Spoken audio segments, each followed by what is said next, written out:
Coffee, cheers, and welcome to the Blabulation. My name is Joe Wilson. We are back, and today we're talking about old movies and what makes a movie old, and also having recommendations. Thanks for everyone who joined us for the first two episodes. Friday, tomorrow, this is going to be a very, very profane blab. It is going to be what's your favorite swear word. There's going to be a tremendous amount of swearing, and you are hey Junior, how are you? You are, if you don't like swearing, tomorrow morning's blab and tomorrow's Meerkat stream are both profane Friday streams, and it is like, if you don't like, if you have this playing in the workplace tomorrow, I would suggest not playing it loudly. Or perhaps at all. So we're going to do movie recommendations. We are going to figure out what an old movie is and take it from there. Oh yeah, and the first seat is open. So if either of you would like to jump in, Brad or Junior, and tell me what your favorite old movie is. One of mine, enough that I have the poster of it, is Rear Window. Let's see if we can get this to never really work. Is Alfred Hitchcock's Rear Window. If you haven't seen this, I highly recommend it. And if you haven't seen it in a while, I would recommend watching it again. The other cool thing about this movie is that it is, oh, hey, Joe Hart.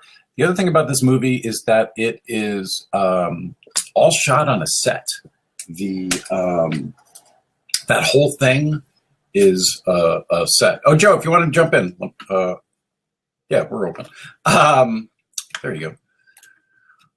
Joe Hart, ladies and gentlemen. Welcome to the Blabulation, Joe Hart. Now I can't hear you. Hold on. I forgot to plug my thing in. Un momento. Oh, yeah. There it is.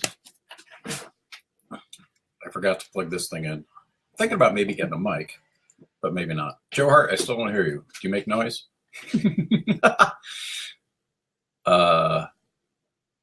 No, I still not getting any signal. Still not getting any signal. Joe Hart. Joe to Joe Hart.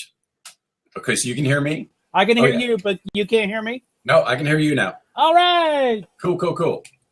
Everything's working. Coffee cheers, Joe. Thank you. Clink. I've got my Gatorade. Clink. Gatorade, clink. It's probably much healthier for you, I'm sure. Hello, Junior, Joe, Thomas, Passion, Roxanne, Fabian. Fabian is in the house. How you doing, Fabian? Cool. And Kelvin, thanks. We're going to have, Thomas Ashton. Thomas Ashton. Say that 3 times fast. There you go. Hey, Thomas Ashton. Welcome to the Blabulation. How are you? I'm good, thank you. How are you? Good to see you. Excellent. Do you have what do you think is an old movie? What do you count as an old movie? Like, when I say old movie, what year to you is the cutoff date? I think anything before you were born. Oh, really? That's an interesting. So anything pre. I like that theory. I was actually just going to go by date, but anything that was made before you were born. There you go. I like it. That's what I think, anyway. What's that, the 80s for you, Thomas? Or 90s?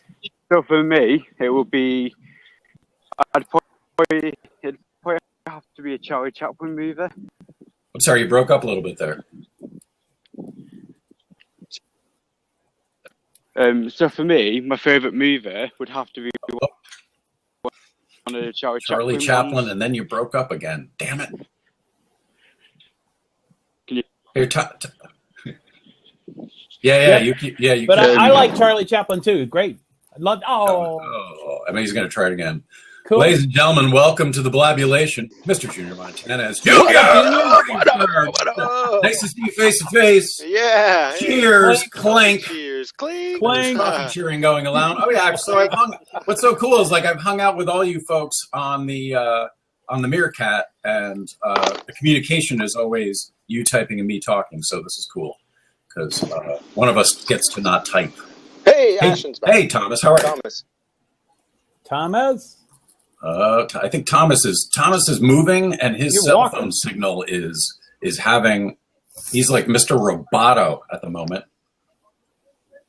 But welcome everybody who has dropped by the Blabulation. Fabian Brown, Thomas Ashton, who's right there, Joe Hart, who's right there, Jessica, Junior Montanez, who's right there, Brad Lawless. Welcome to the Blabulation.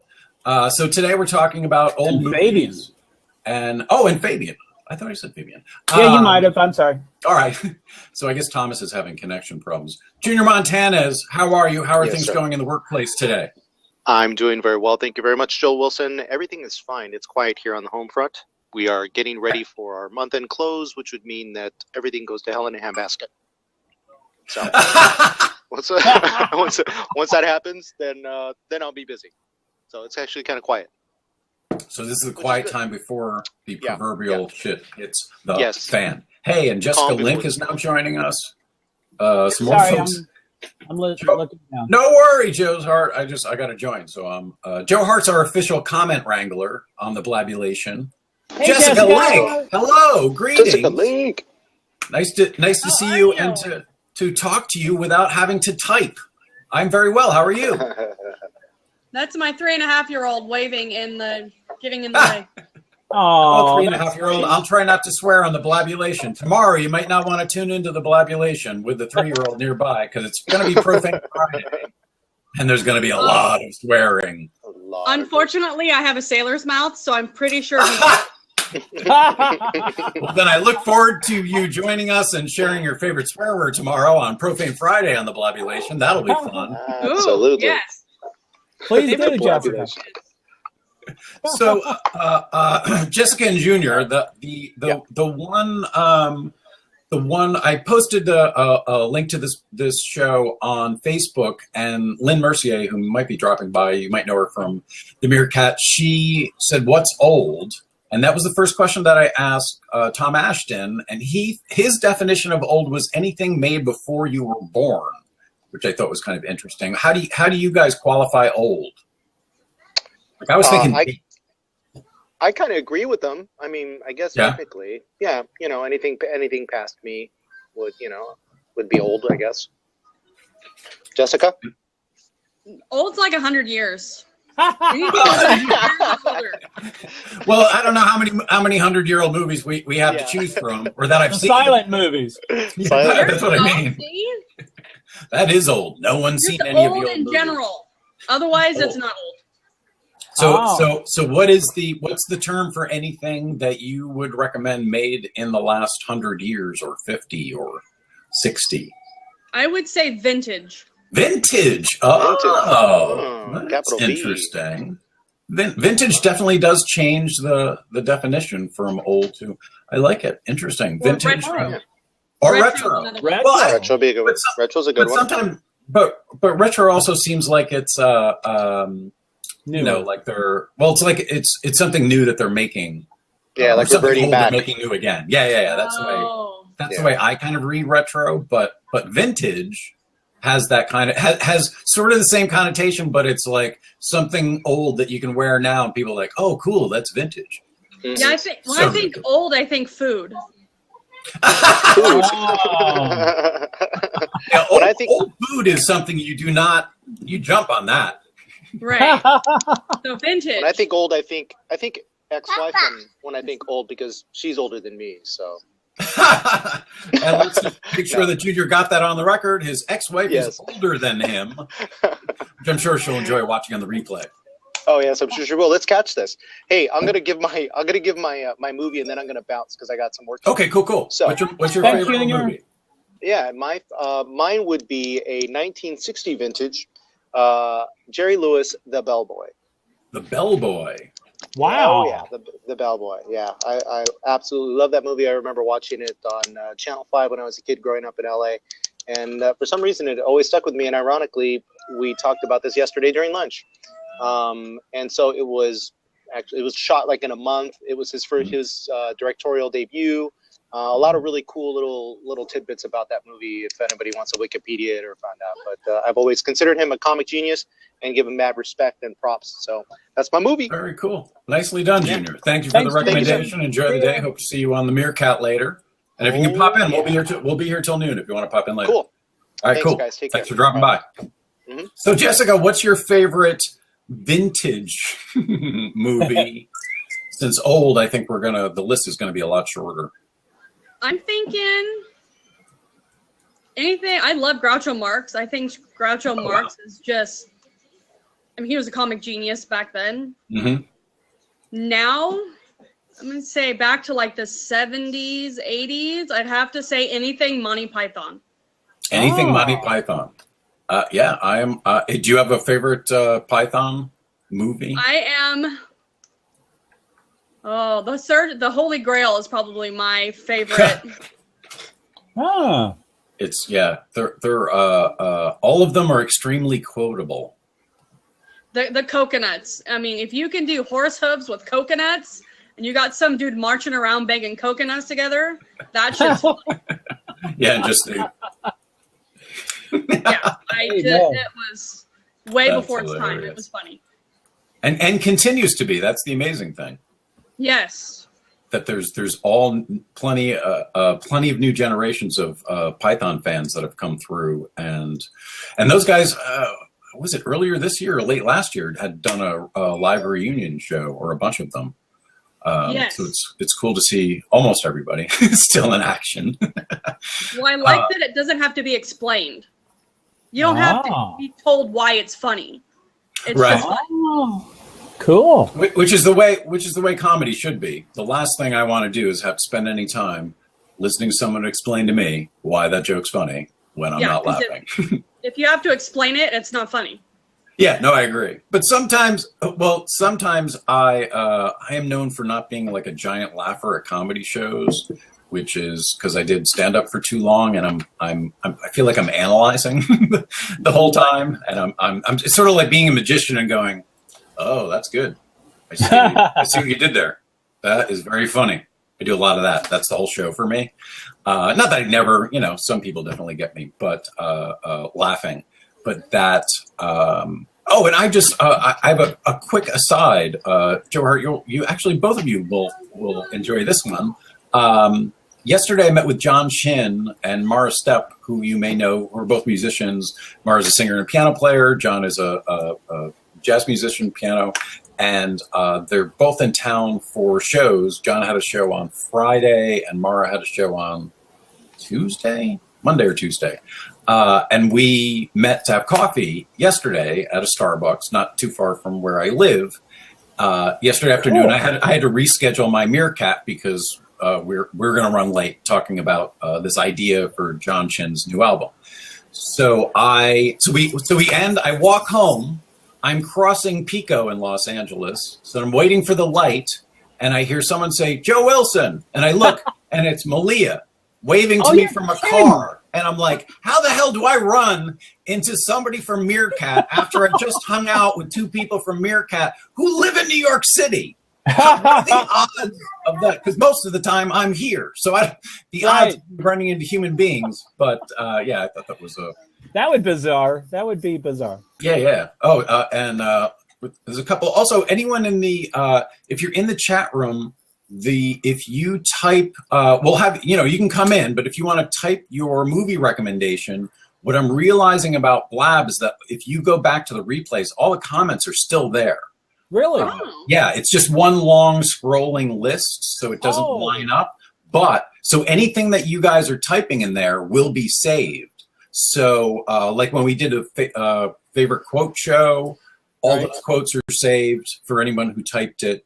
And so if we're typing movie recommendations, so feel free to recommend a bunch of movies because we will all create a giant list that we can go. You don't need to play it. You literally just click on a replay, go right to the comment section. You can scroll through and find everybody's comments. Wow. So we can all create a gigantic old movie or vintage movie, depending on your definition, list that we can go back to without having to watch the whole show. So if you're ever, if you know about this and at some point you're like, I feel like watching an old movie, I'm like, remember that Blab? I should go back and look at the comments and just go through and go, oh, let me try that one. Because the one thing about this is that I've done a bunch of, as you guys know, I've done a bunch of Meerkat streams where I'm writing frantically the whole time.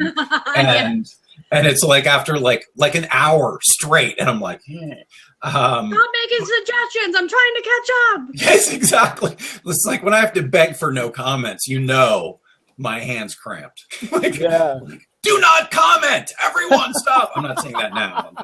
Yeah, there's a lot of comments. I'm having trouble staying up. But, no worries. Well, the cool thing is if everyone is, if it's just back and forth stuff, let it roll. And right. And Colleen, jump in here. I know you're an old movie. Because we were just talking about this. Actually, Colleen Costello is the reason for this topic. Because it's your fault, Colleen. If this is a crappy Blab, I'm going to blame you. I'm coming to Florida. No, it's too hot and there's a hurricane coming. You don't want to. Okay, I'll wait until all that's over then. I have lots of water, so we're good. Oh, phew, good thing. Colleen, welcome to the Blabulation. Thank you for having me. Hi, Jessica. You know Jessica? No.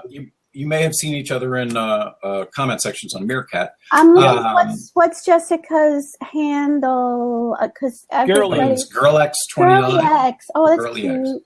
Yeah, in your show, right? In the Meerkat? Yeah. Okay. Yeah. Because that's where I know Jessica from. So it's kind of cool that we can now do this. And these are the longest cameos in the world. It's not 60 seconds anymore. No. But I love. Yesterday we were doing the song request show on Meerkat, which is a blast. So I have next week. Let me just throw this out, and then I'll jump on your recommendations, Colleen. Yeah. Next week on Monday, the guest is Oklahoma Ward, who is the writer and director of Crawl or Die, which you can watch on Hulu. It's on iTunes. Should be on Netflix or close to it. They're making a sequel to it. It's a sci-fi story set in the future where the last woman on Earth who is capable of reproducing has to be sort of rescued and transported, and they're being chased by something. Ooh, oh golly! So she's the only one that can, for lack of a better term, reproduce. Is that? Yeah, it's the last woman who can have a baby. Carry on the human race. Exactly. That's cool. That sounds cool. But it is. I won't tell you a lot about the movie other than if you have problems with claustrophobia, you will hate this movie. It is so claustrophobic and tense. It is tense. It is tense. So Oklahoma Ward's going to be here on Monday. Just as of yesterday, my friend Pamela Dumont got on the USA Today bestsellers list, so she's now a USA Today best-selling author.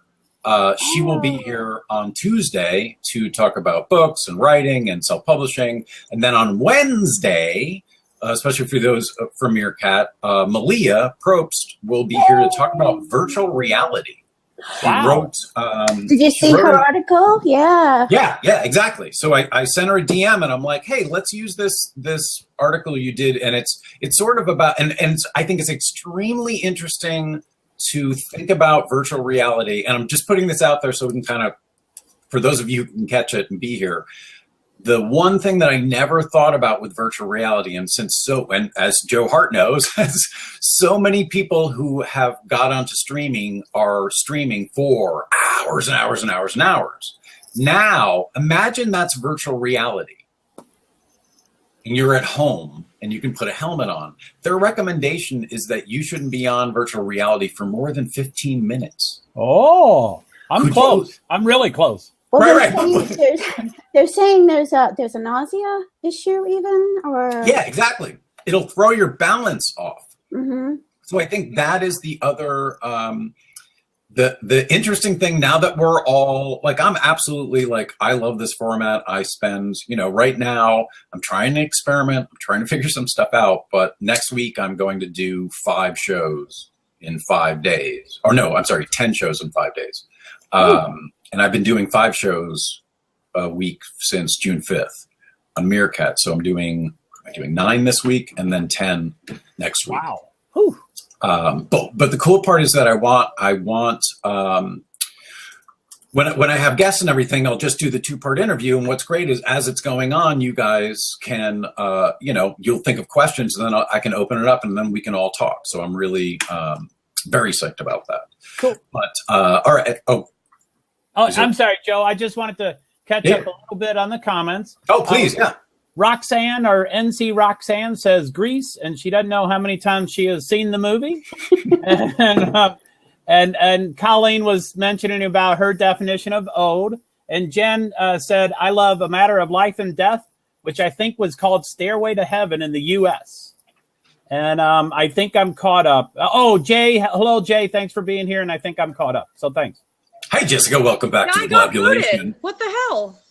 I have no idea. Oh, well, yesterday, no lie. Yesterday, Matthew Ward, who was in the UK, he grabs a seat. So I click him in.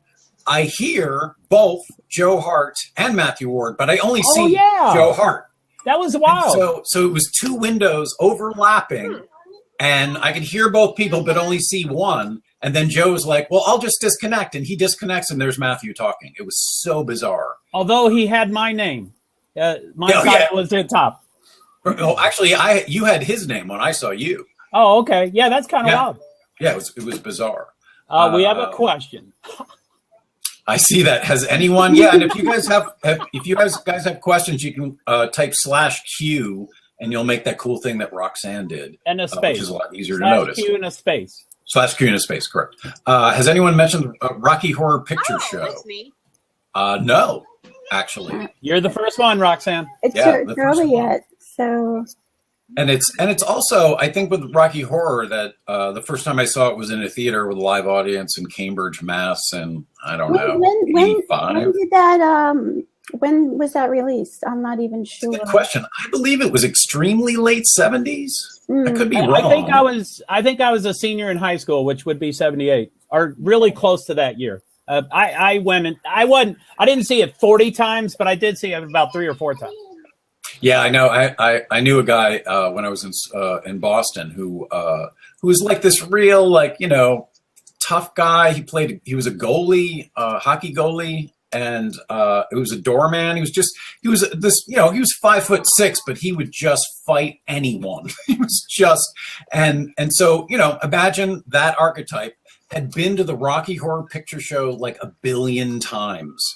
And I'm like, you, Mr. Want to get in fights, hockey goalie, loves Rocky Horror. He's like, oh yeah, I've seen it like 100 times. I'm like, it's like, like when we were talking about character yesterday, you never expect that character to do that. So Colleen, I know that you're an old movie buff, and this show question is your fault again. So what are some of your favorite movies? Because I know I know we can get down to like genre and year and actor, but I pulled this off the wall. Rear Windows, one of my favorites. And if you've never seen it, Joe Wilson, you have to lock that up because when I get to LA, it's a reproduction. We can get you one. We can find you one. It's not hard. Lobby cards are lobby art. And this is okay. You know what? I'll start with because things like that are collectible. I mean, reproductions and originals. And FYI, I'm typing something now about screenings, but before that, because you're showing something which is wonderful and great film, by the way, Hitchcock, hello, holla, Jimmy Stewart, Grace Kelly, Thelma Ritter. I mean, this all takes place basically in one set in the apartment. And again, keep in mind that is a set. That is not. But it looks good. It's amazing. It's amazing. If you see pictures of the black and white behind the scenes pictures of the Rear Window set are just crazy. So anyway, on to your recommendations. Well, first, just before, I'm sorry, and I know it's your show, but I want to share this with our audience.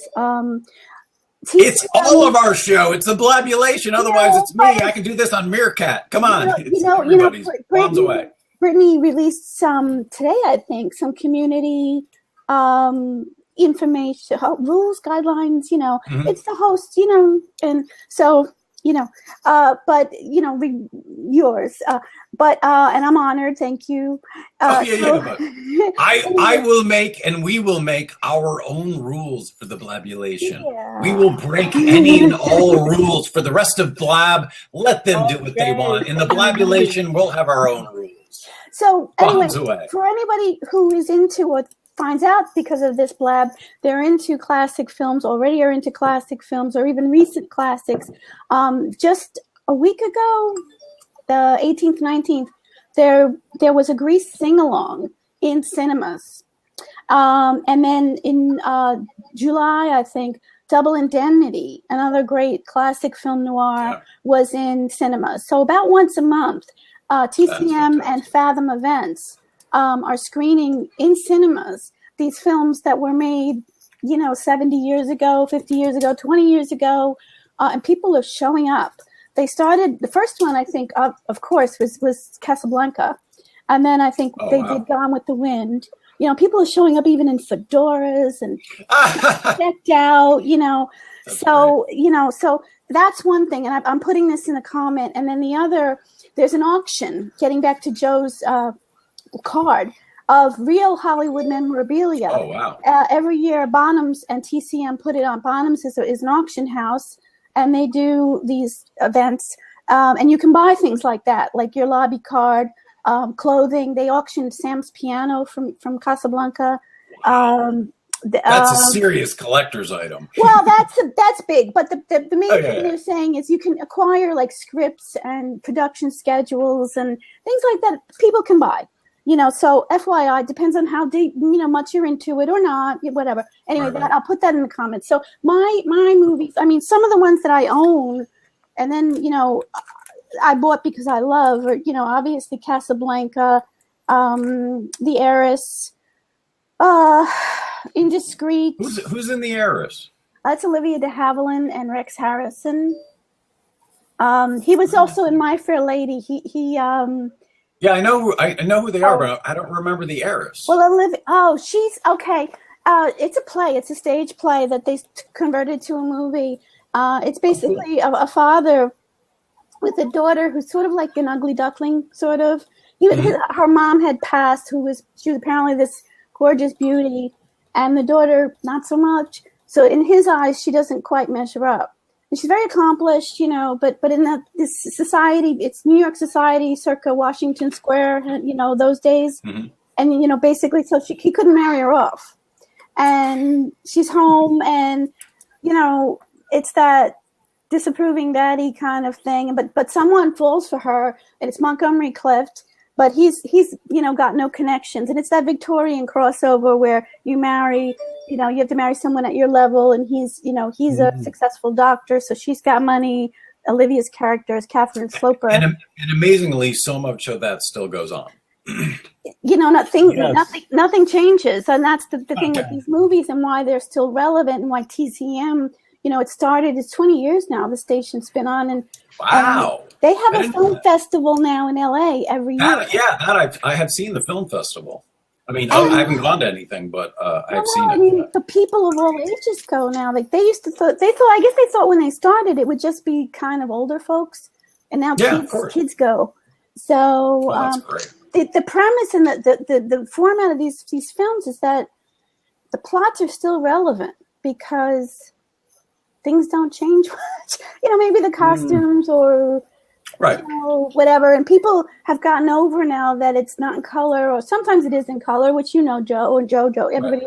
Right. They made decisions because you look at now a black and white film and it's dramatic in the black and white. Getting back to this film is Clift falls for her, but he doesn't have the money. And she's finding love for the first time. She falls for it. And the father's saying, no, I don't support this. And if you don't, break from him, I'll take you on a trip and you'll see if you still like him. And it's still, I don't want to give it away because people see it. You'll see what happens. It's.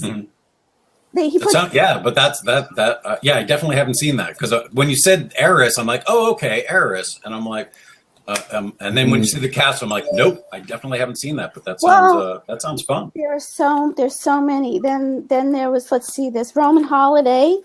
Audrey Hepburn's first film won the Oscar. Wow. Gregory Peck and Eddie Arnold. Oh my God, so funny! It's funny and it's sweet. Oh yeah, you yeah. know? I have seen that. I have seen that. So, yes. so Colleen, Uh-huh. what are you looking at? Do you have a packet full of movies It's that my- you're looking at? Yes, I do. Some of my DVD. Wow. I don't even, and there's still some because Wow. it still happens where I've been watching TCM for forever, and sometimes on cable you can find MGM has a channel or Reels. I'll watch anything, and they'll air these movies too, and I'll still find one that I've never seen, and it's like, oh, I got to get that, but how many can you have? You can't get them all or even find them all, but again, TCM sells a lot of them, and they're not expensive, because with these, a lot of them, the intellectual property or the copyrights, it's not like today. So they're and if anyone doesn't know quite what that means, it's just lawyers, basically. Right.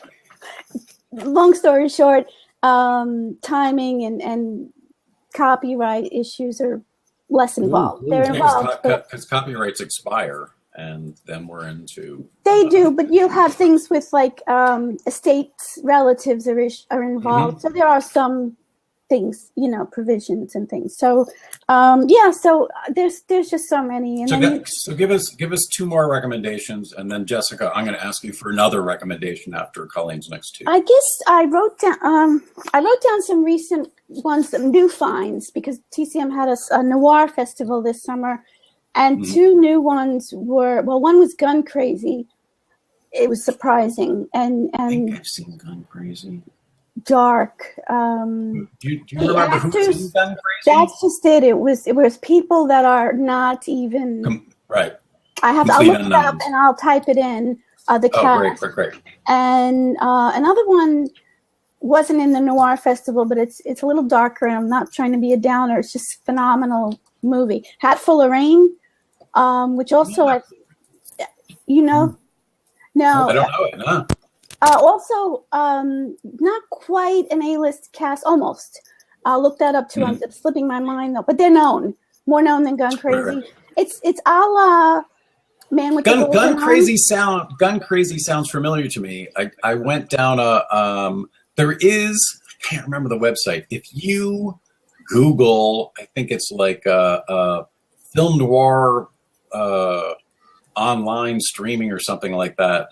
I found it's a copyright issue. There's all these old film noir movies that have fallen out of copyrights that are now on, I think it's Public open. Yeah, it's public domain. Yeah. So you can watch, I don't know how many old film noir movies, and some of them, granted, are like in crappy shape, or it's a video on YouTube. That, I think you mentioned it.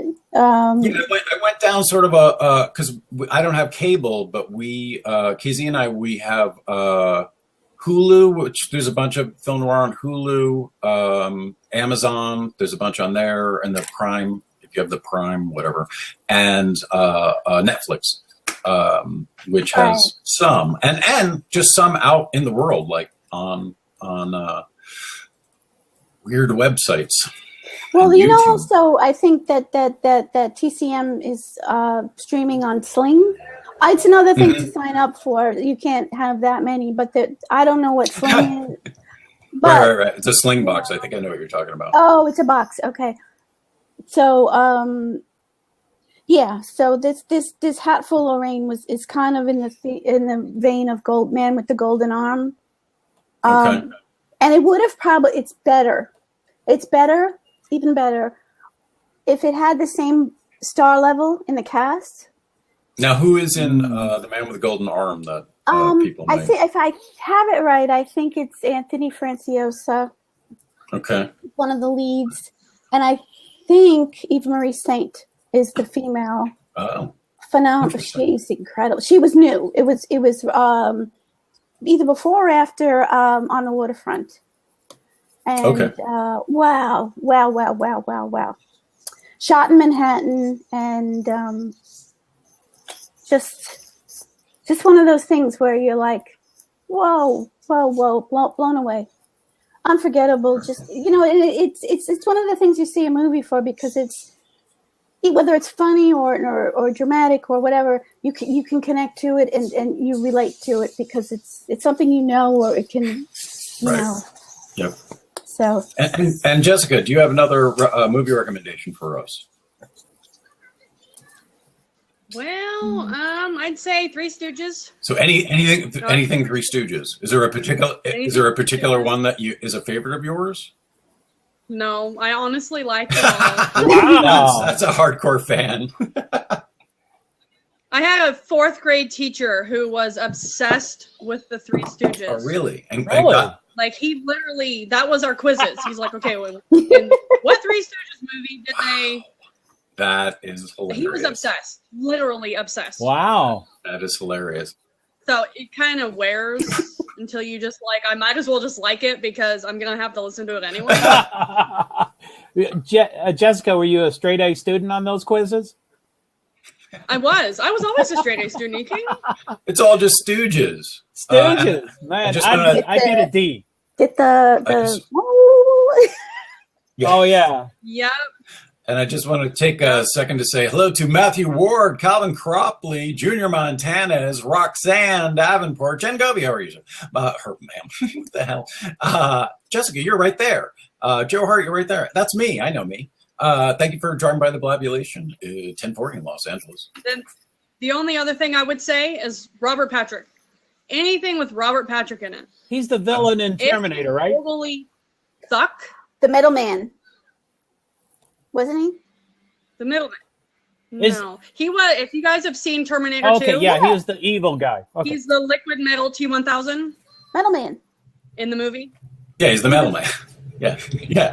Yeah, I thought you said middleman. I thought you did too. Yeah, I thought I heard that. Then all of a sudden I'm like, I middleman. never saw the middleman. Is that good? I don't know. I think it exists, yes. But yeah, man, Jessica, he's a great actor. I love him.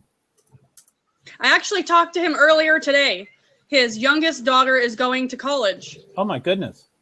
What? Yeah, he's older now, but he looks good. He still looks good. 60, I think. No. He's in that one TV show. Yes, about the geniuses. Yeah, Scorpion. Yeah, Scorpion. Never seen Scorpion. Oh, awesome. You should watch Awesome, it. It's awesome. good. Oh, very It's cool. real And heady. you don't have to have cable. What? Oh yeah. You could probably find it on YouTube and stuff. Probably. All right, Jessica. Or CBS. Jessica, well, thank you for joining us, and thanks for the movie recommendations. I'm going to bring someone else in and Thanks, get Jessica. our list longer. But yeah, if any more come into your head, type them down because, as I said before, the comments will remain. So we will have a giant list Some like it of hot. movies to check it out. Oh, But God. thanks for hanging out, Jessica. Yeah, And Jessica, joining us on good the luck with your kid. Matthew Ward joining the Blabulation this morning, this afternoon, this evening. And you can depending on also your dump time. me, Joe, if you want more people. That's Nice, hilarious. thank you. Where the hell are these cats coming from? You having them flown in or something? I have, I don't know, at least 100 hats. That is great. Great hats. Every description. So we can Nice. keep going with hats for the Blabulation from now till Christmas. Excellent. I'm down. I know there were a bunch of recommendations that went by in the comment section that I haven't grabbed. But Right, I missed a lot too. Well, I think I'm just going to go through and read a bunch of them. Great. In a moment. But Matthew, what are a couple of your old or vintage or classic, a bunch of different terms meaning kind of the same thing, but not really, movie or movies? Well, I'm sure you've all mentioned the classics that we all love, The Third Man. Actually, we haven't had a Third Man. Yes. Oh, Well, we didn't No get Third to Man, it no yet. Citizen Kane. Best closing Yeah. shot ever and best Yeah. reveal. Yeah. Wow. Crikey, I Sweet. thought that would have been the first one to be mentioned. Well, there we go. No, I think the first one maybe was Grease. No. That No, I or think it Stooges, one or the other. yeah, was it Stooges or no? What I was going to think of was throw Powell and Pressburger into the ring. They made amazing films back in the 40s and 50s. Sorry, Not 30s familiar. to 50s. William in Powell. the UK. Yep, Powell and Pressburger, yeah. Yeah. Including A Matter of Life and Death with David Niven, which is a beautiful film. He's so good, David Niven. I've never seen that one. Wow. You've not? Cool. Oh, my goodness me. Let me just get out the car and maybe if the sound will improve if I'm out the car. Is that better Pinewood out the car or better Studios inside? and Shepperton Studios. Oh goodness, what they didn't do. Mm-mm-mm. Wow. Is that better out the car or better in the car? Which is better? It's The hard to garage, tell. man, the garage. Okay. Right. Well, Powell and Pressburger's film A Matter of Life and Death is a beautiful movie about David Niven, who's a bomber pilot in World War II, returning from a mission, and he gets, we're not quite sure, we think he's meant to get shot down and he's meant to die. And the angel that is meant to take him up to heaven misses him in the awful British weather, and he survives. And in surviving, he falls in love with an American girl, and they have this wonderful love affair. But then the angel is dispatched to take him to heaven and say, no, your time was up, you were meant to die. And then it's gradually revealed that this is all a delusion caused by a brain injury. And so he has to have an operation. And during the operation, he dreams he's in heaven and is being put on trial for his life. So it's like crikey, The Wizard of Oz. It's got amazing scenes in black and white and in color, and it's just got some of the most beautiful visuals, and certainly one of the greatest starts of any movie. I definitely would remember that. Yeah. Wow. A Matter of Life and Death. I think it was made in about 44, 45. Very cool. Spoiler alert. Yeah, Calvin Cropley's bringing up Blue Velvet. We'll get to it. Sort of oldish. That's when we get into the what's old. 84. What's old? 84. Oh, 46 says John. John, darling, I'm standing by the side of the road holding my phone. Please, could you find A Matter of Life and Death on IMDb or something and share a link with everybody? Yeah, really nice. Or share a photo or something. Or even if you just type A Matter of Life and Death in the comments, it'll be listed, because this is going to turn into one long-ass document of movie recommendations. To put it, I put in the comments too, 1939, the golden year of Hollywood. Mm-hmm. Anything that was made that year, more or less. More or less.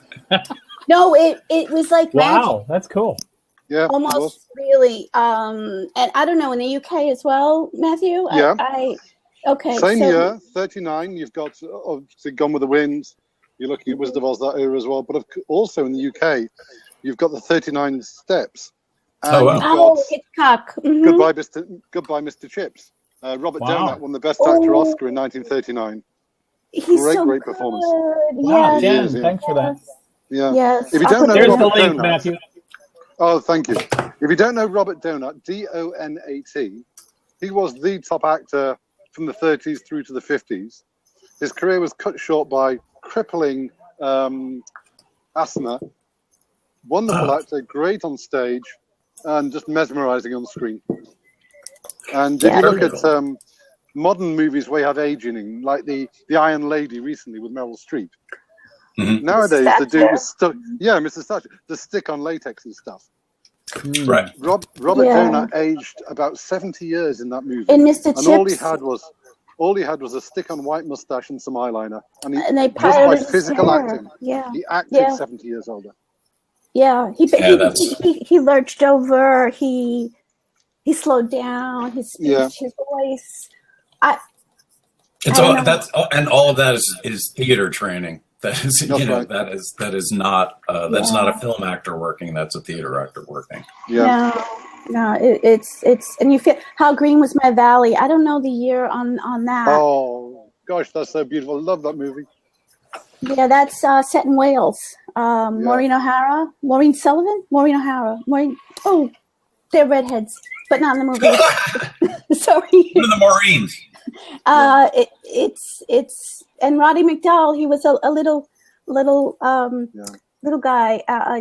It's and that's even relevant today. It's why these films hold up, because nothing. Again, I said it before. I'll say it again. Nothing changes. Struggling family, friends. What matters? Values. Right. Fairness. Well, it's Ice Cream Man. Is it the Ice Cream Man? Let me show you some suburban England. Please. I'll take an ice So cream this cone. nice. this is a typical English street, terraced houses. This is what most people in England live in. Yeah. All houses like this. Wow. Cool. It's The those ice cream man's windows coming on. with the top thing I could never reach.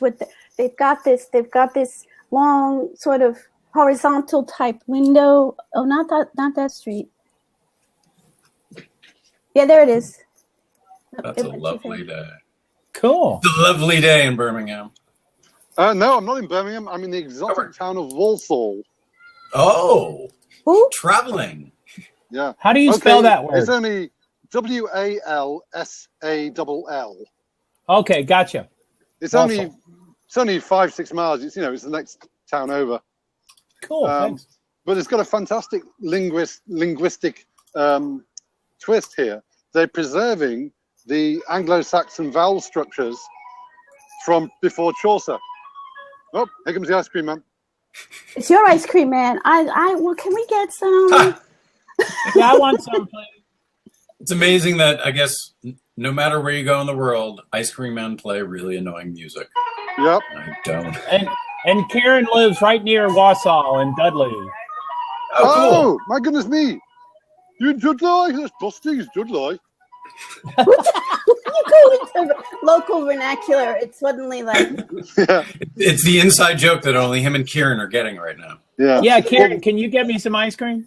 Air And Force. Jen. Okay. Sorry, the serious point I was making here in Walsall, the local accent preserves pre-Chaucerian vowel sounds, and it's almost unique in that regard. So the number 5 How in do you English, qualify pre-Chaucerian in terms of date?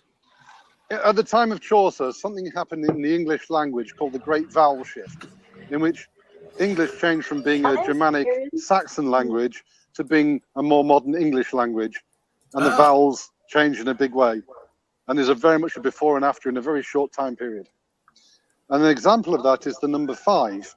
Nowadays we say 5. Before Chaucer, they said 5, which is what they still say in Walsall. Wow. Yeah, and noin and moin. It's like they're riding. I hate to say this Eyes. because I'm Irish, but it sounds how Irish make their vowel sounds. Some of them. So, little Joe, bit. I'm going to drop and let Kieran come in. Okay, cool. Well, thanks, Joe. Oh, that'd be fun. Having a Dudley and Walsall conversation, yeah. Anyway, I'm getting off the point. Let's get back to movies. It's all the same point. We're getting a tour. Now we're going to have Kieran and Matthew tell each other jokes that none of us will get, except for maybe Jen and anyone else from the UK. Hi, Kieran. How are you? 4 days after Bob. Kieran? Can you hear me, Kieran? Are No, but Matthew, you're from Warsaw. No, I'm just standing in Walsall right now. I just had to come and collect somebody, and they're in Walsall. Wait, hold it. How does it go? It sounds like there's THs in it, but it spells different. Oh, I live 5 minutes. You're breaking up, Kieran. I don't have sound here. I can't hear Kieran at all, I'm afraid. I'm breaking up again. Oh. Yeah, I'll be back in 2 minutes. Hold on. Okay, Okay, we'll wait here. Yeah. Okay, Um, I'll throw some more classic movies in. The old Hammer House of Horrors, especially the early Dracula with the late great Christopher Lee, who's just died. Yeah, very recent. Yeah. Oh, and Jekyll and Hyde, and they say Jekyll. I don't know if that's correct. Is that a Chaucerian? Because I would say Jekyll. No, you're correct. It is Jekyll. No, it is Jekyll. You're right. Yeah. Wow. Spencer Tracy. And if you see early, I've been saying Jekyll forever. Jekyll.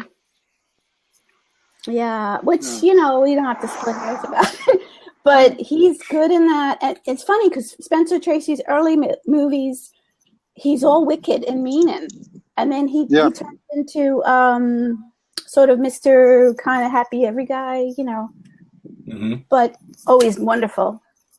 But he's in Fury. He was in Fury, and then it was on just the other day, 2 days ago.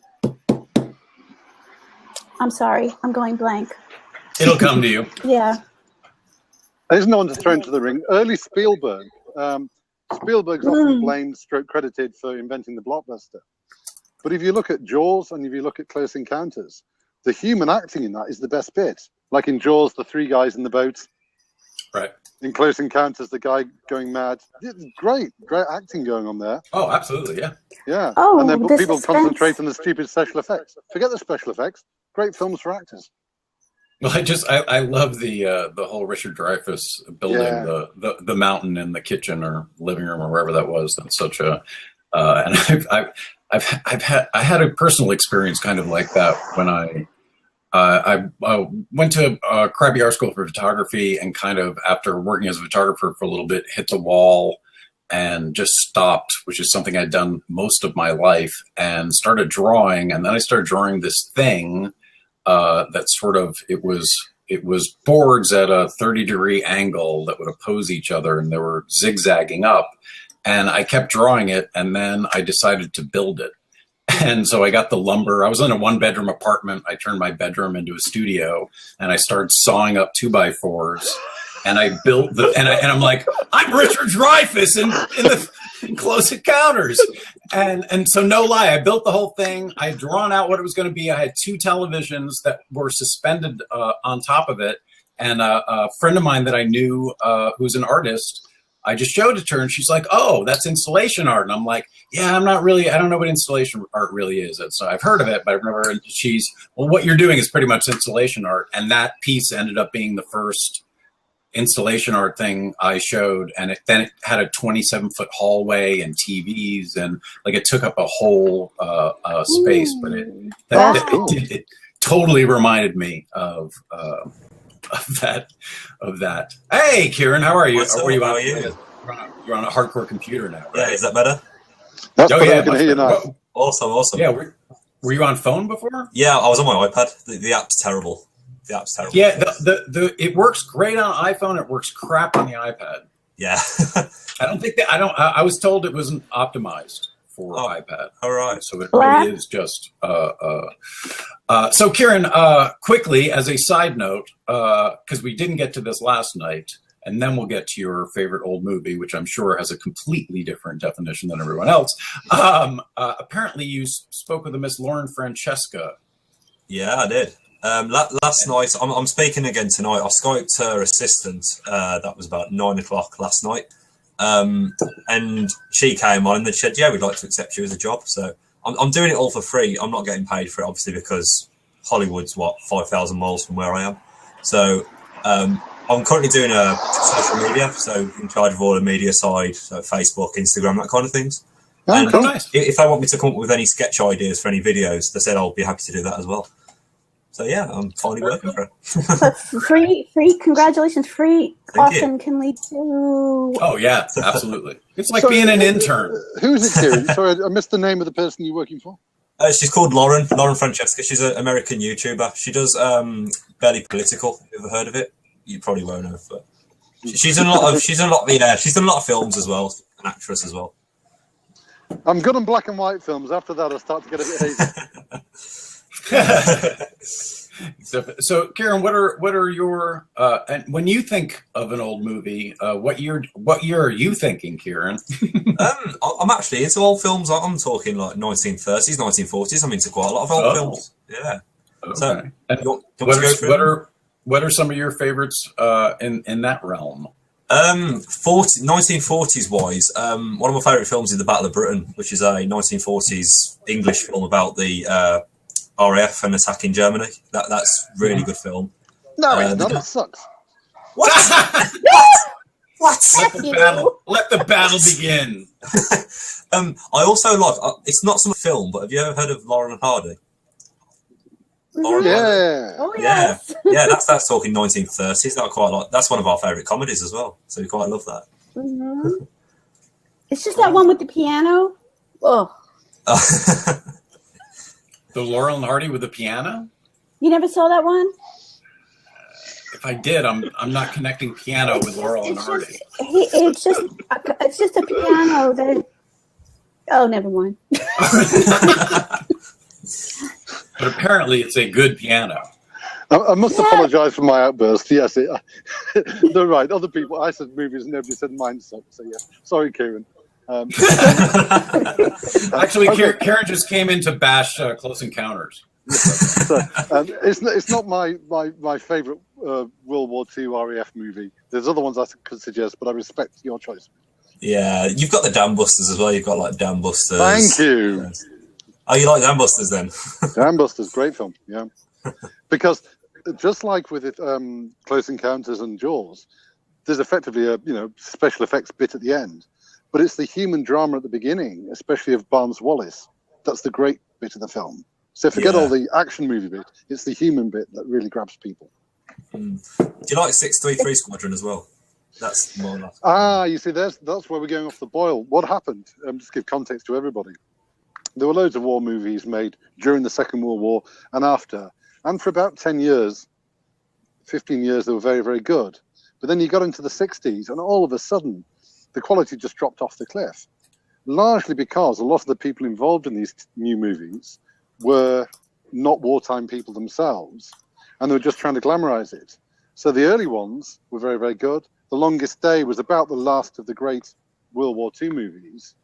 And then you had the Battle of Britain and the 633 Squadron, and they're just not as good as the early things like the Dam Busters. They're just drag as movies, and it's partly technical issues. Battle of Britain suffered from awful technical issues trying to get all the aircraft airborne. When you're trying to get 100 aircraft, real aircraft, not computer generated, airborne, and do a fight scene, and they've only got an endurance of an hour, it was almost impossible. So they really struggled to actually get anything in the can on that movie, and it shows. Wow. Even though Lord Olivier was in it, and it just wasn't one of his poorer performances. Wow. I'm not. I haven't seen any of them. Okay. Lord Olivier, Henry V. Got to throw that in. Lord Olivier, definitely. Henry V. There's have you all seen The Best Years of Our Lives? Yes. So it's another World War II film, 3 Coming Home. It's American, but kind of a interesting look at things, and also The Longest Day. That's John Wayne, but a lot of great actors in that one. There's one that was just on. It's planes. I'm trying to think of all the plane ones for airplane ones for Kieran. I can probably find them and put them. No, because I like aviation too. My dad's a private pilot. Oh, awesome. And I know, cool. I know, but you're training to fly the big planes, the jets, right? So, and I have some commercial airline pilot friends.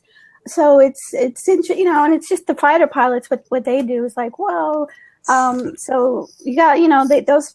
There's a lot of great classic films with that I can retrieve and pop in. So many, and they take off a lot of them.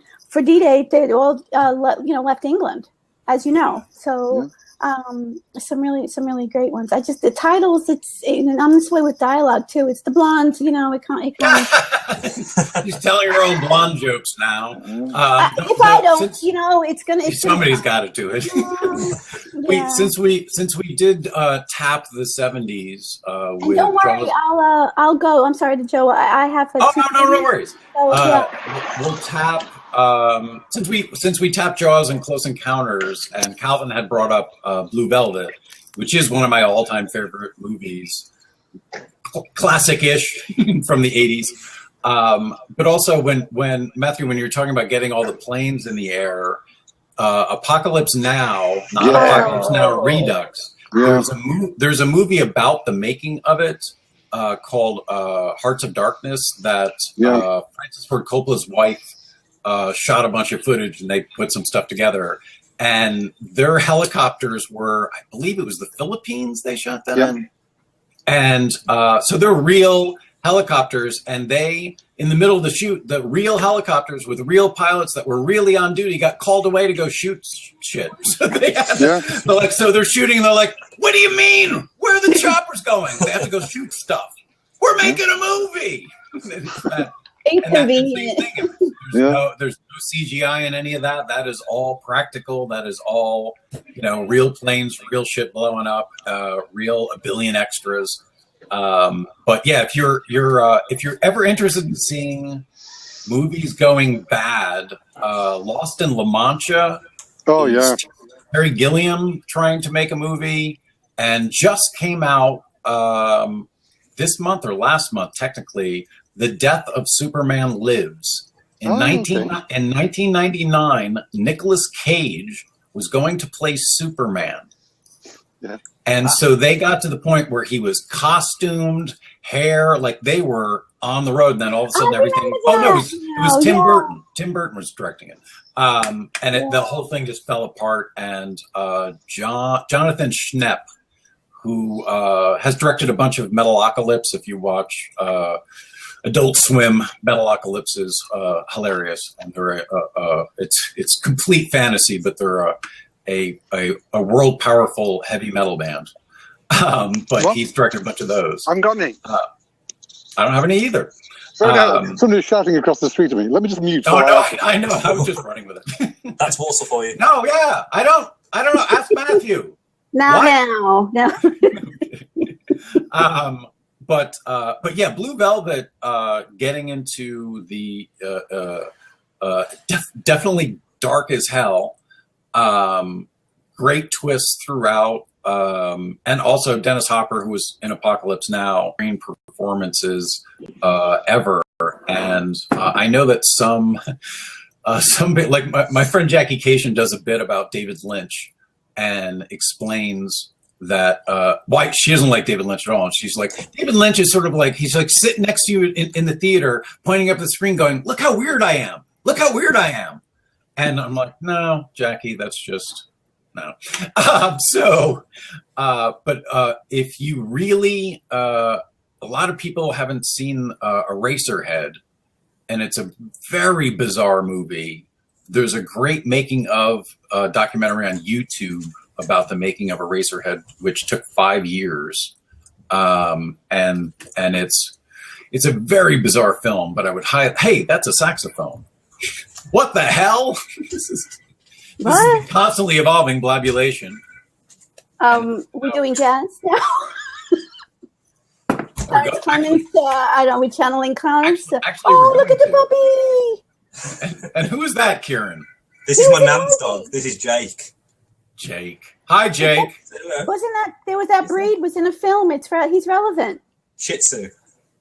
Oh, it's a Shih Tzu. It's a. Who's that? Oh, he's cute. He's lovely. Cute puppy. So I guess Calvin Cropley has seen Eraserhead. Definitely one of the odder ones. Apocalypse Now.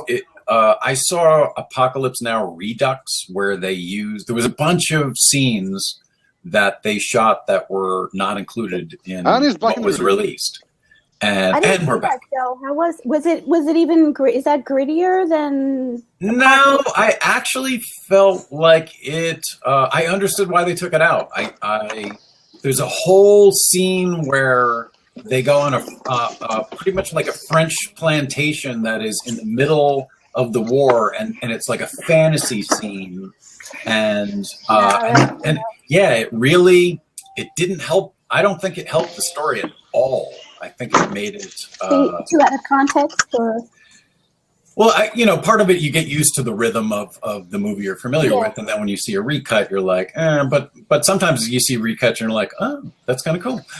Blade Runner, I thought was like, well, this is at least there's a more interesting look at the two of them, and I didn't feel like one destroyed the other one. Where I felt like Apocalypse Now Redux kind of destroyed it. It totally changes Martin Sheen's character. It is. Oh well, it puts it on a different trajectory than. Yeah, it almost lightens him. And I didn't. I thought it was a bad. I have it, but I don't think I'll ever watch it again. I'll watch Apocalypse Now again, unfortunately, over and over. You mentioned Blade Runner.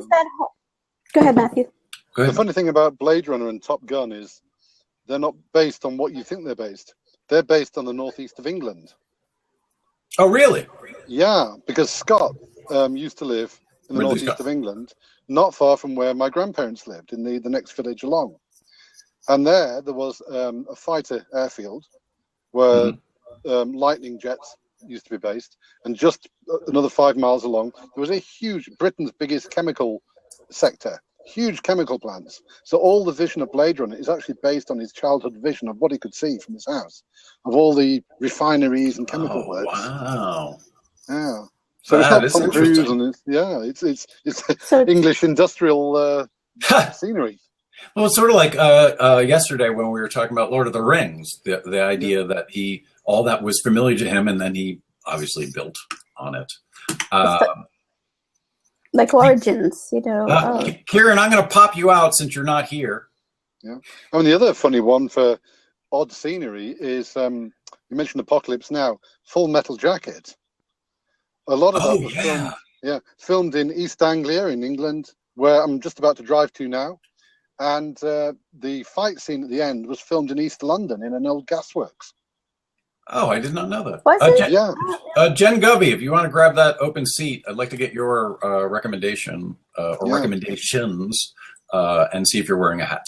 And if you're not, that's fine. Don't scramble. I have a straw hat like Matthew's. Oh, do you? Everybody's got straw hats. All I got is these and a couple of crappy baseball But hats. I'm fixing to get a fedora because obviously you're gonna need it for Blab. Yeah. I think, So if you ever watch Full Metal Jacket again, you'll see the same 4 palm trees in scene after scene. And as you go through the movie, they start to wilt more because they were dying in England. Really? And they filmed it in this gasworks in East London because it was built either by the same architect or exactly the same time as the bits of Hanoi that they're projecting. So the buildings are just the same. All they had to do was add a few potted palm trees, and it was Vietnam. So was that and it was too being low? knocked down, and they were fine to blow it up because they were just about to bulldoze it anyway. So it was already smashed to pieces. Perfect. Interesting. This is like the stuff you get in the or you'd love to read. That's what they I love to get the intros or the back bits and the whole Yeah, that's the thing about Apocalypse Now is Martin Sheen had a heart attack while they were shooting it, and then came back and finished the movie. And I'm like, what the? And then there's a scene in Hearts of Darkness where Francis Ford Coppola is saying, Martin Sheen's not dead until I say he's dead. It's just crazy. Kieran, do you have another movie recommend? Sorry to butt in. I've got to drive over to the east of England now, so I'll give you one last movie and then I've got to drive. Cool. All right, cool. One of my favorites, 12 Angry Men, the original one. Yeah. That was on last week. Yeah. So I'm going to continue listening, but I'm going to jump out the square and let somebody else. Well, Matthew, are we? Oh no, go ahead. We don't drive and blab, and we don't drive in Periscope, and we don't drive on anything. So I'll just listen. Right, that's smart. Yeah, and the great thing with Blab is that you can turn it into radio on the mobile. You just hit the home button, and you can hear it in the background, and you don't see any of the screen, and it saves your battery also. But Matthew, as always, thank you for joining us on the Blabulation. Your input is always appreciated. Have a good one. Good, guys. See you all later. Cheers. So Kieran, what are some other old movies that you would recommend? Do these have to be black and white films, or can they be color? so actually, just like what's a movie that you like that you consider old? Italian Job, original, 1969. Oh yeah, I'm amazed it took us that long to get to Because Italian Job. Some reasons what I like about that. Michael Caine, he's a good actor. He's my favourite actor. They actually did their own stunts in the film, so all the minis you saw jumping off things and the coach, that was all real. And in the new one, it isn't. And the good thing about that one is they use proper minis in it, because I don't know if you've seen new minis, but they're not minis anymore. They're like Land Rovers. They're huge. Yeah. They're huge. And in the new Italian Job, which was the 2003 version, they were in America for most of the time. They weren't hardly in Italy. So it was more like the American Job, not the Italian Job. Oh, completely. So I think the old one obviously is better. And so, yeah, I just think that they did their own stunts in it. Considering that was back in the 60s, that was really good for what they did. So that's why I like it. Oh, fantastic.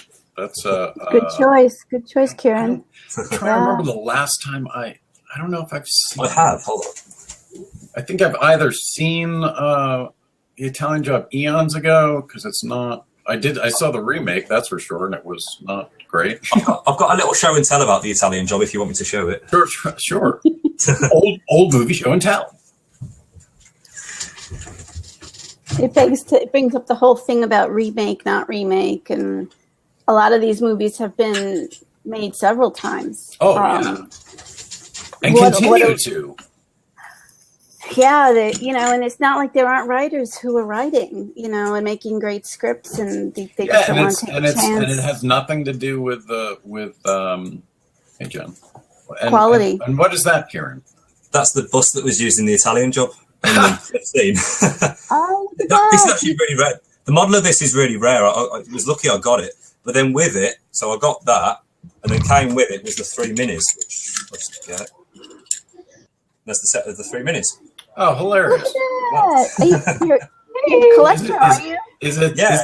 Hey, Jen, is it the Italian Job like miniature collector set or something? Yeah, it was the bus. There's loads of different sets, but apparently this one was. I got this one for £120, which is about $140 thereabouts. No, it's about $180. $180, yeah, I got that one for. 170, 180, yeah. Yeah. Quite a bit of money. Wow. And Jen, welcome to the Blabulation. How are you? Cool hat. Hello. Cool hat, yeah. Oh, she looks so pretty. Look at her. I was actually eating mashed potato when you were talking about Close Encounters and the mashed potato scene with Richard Dreyfuss. Or whenever I eat mashed potato, I'm like, mashed potato man in. So I was making up my eating. I said, what? I'm eating mashed potato Dreyfuss style, and I'm like, okay. Cool. It's so iconic. My childhood, that films you eat just remind you of everyday things like mashed potato. I just love the classics sometimes. So, but one we hadn't mentioned, Singing in the Rain. I love that movie. Oh yeah, we really have. That's an old, yes, Singing in the Rain's movie about great. Movies. So and that's and the thing is, like, I'm not huge on musical, but but it's more contemporary musical. I sort of feel like the suspension of disbelief that already is inherent in watching an old movie because it's not contemporary to anything somehow sort of opens it up to like, hey, so we're having a conversation, and now I'm singing, and now I'm singing, and now we're having a conversation, and now we're dancing. Like, that's, it seems so much more natural in the 40s and the 50s, but to see it, now it just seems like, hey, how's it going? Want to dance or sing or something? So that's less fun. Kelly. They orchestrated it so well, and it doesn't. It was deliberate. They didn't go like you said, Joe. They didn't go. He